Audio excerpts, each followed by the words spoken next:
know your kill-death ratio is worth millions of dollars? Apex Legends uses engagement-optimized matchmaking. This means that you are matched by your behavior and your likeliness to leave the game. The tactic is similar to what slot machines do. Basically, it gives you a winning match. This will put your anticipation high. But the game knows that if you get 5 good matches in a row, it will be easy for you to leave the game early, satisfied.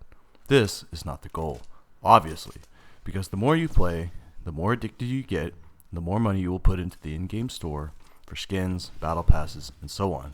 So instead, the game will give you several bad games after the good one because you can handle it, and then it will give you, let's say, an average game, so you think you must perform great in the next game, and so on and on.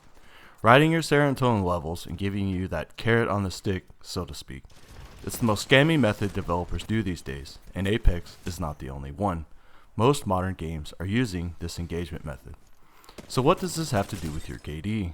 Well, we'll get back to that in a minute. Way back in February of 2017, the University of Michigan researchers studied the matchmaking system in a popular first-person shooter game, and they have found that the players with different levels of engagement respond to different incentives to continue playing. The research helped game developers stand out in a crowded market by fine-tuning the matchmaking system according to the players, instead of randomly putting a bunch of people together in a game. You could call this engagement algorithm. Before, in games such as Black Ops, the game only matched players with good connection and very little else. Which is why back in the day, you could legitimately pub stomp and go crazy on kill streaks. As of now, most players that do this well are using something to game the system, such as a Smurf account, a VPN, or simply just rage hacking like ZLaner in Warzone. The researchers categorized the players into 3 levels of engagement: low, medium, and high. It was found that the most skilled players continue to play the game for achieving high scores and improved rankings. That continues their domination over lesser skilled players. The most skilled players are not interested in being challenged and are more comfortable enough in their winning streaks and are more interested in achieving victories. At the lowest level of engagement, both rankings and challenge have a modest effect on retention, basically keeping you playing longer. At the middle level, which is the most populated level in any game, and most likely you, the viewer, the player responds strongly to both being challenged and achievements. Most players in the middle level are interested in improving their games, as well as climbing up the ranks. A professor of marketing stated that was the surprise, and it was hard to articulate before we saw the data. They want to play better themselves, not just to score or a higher rank. The researchers have developed a matchmaking system that matches players based on their engagement to the game and level of play, achieving a 4% greater customer retention of 7.8% versus the 3.8% offered by the random matchmaking. The algorithm is fast, scalable, and works in real time. Though the research paper did not specifically say what game they used, we can draw our own conclusions that this kind of technology is being used in the current game you play. You are more or less playing a slot machine. The majority of players are always trying to improve themselves. This is that middle-of-the-road player the research paper is talking about. How do the majority of players always want to improve their gameplay? The secret is your KD, a 1.0 KD. Get a kill, die, load back up the game, die, say to yourself you're going to improve on something, change your settings, get a different mouse, get a new controller, then die, get a kill, rinse, and repeat. This is why your KD, even if it's low, is worth millions of dollars to these companies. The longer you stick around, the more likely you are to buy something from the in-game store.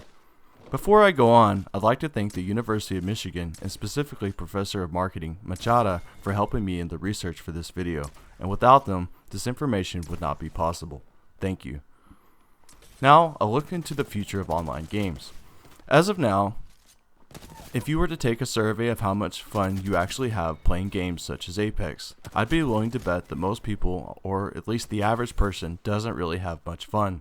It's more of an addiction, like a casino. After all, it's not fun to lose, but the high of winning keeps us coming back every day. I predict someday a lot of games, or especially online games, will have AI bots to make us feel better about losing. And this is the engagement algorithm at its peak. Just another con in the game to keep us hooked. Some games have already implemented this, such as Fortnite and Apex at the very lowest levels. Once we get a lot of kills or string together a couple of wins, will it even be against real people? In the future, I think not. but that's just my opinion. What do you think? Is your KD really worth millions of dollars?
chills, a nice road it feels. I slip off the peel and crash all the steel. Will I ever heal?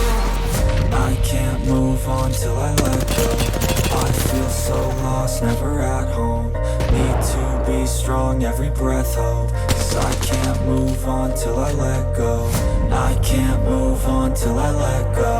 I feel so lost, never at home.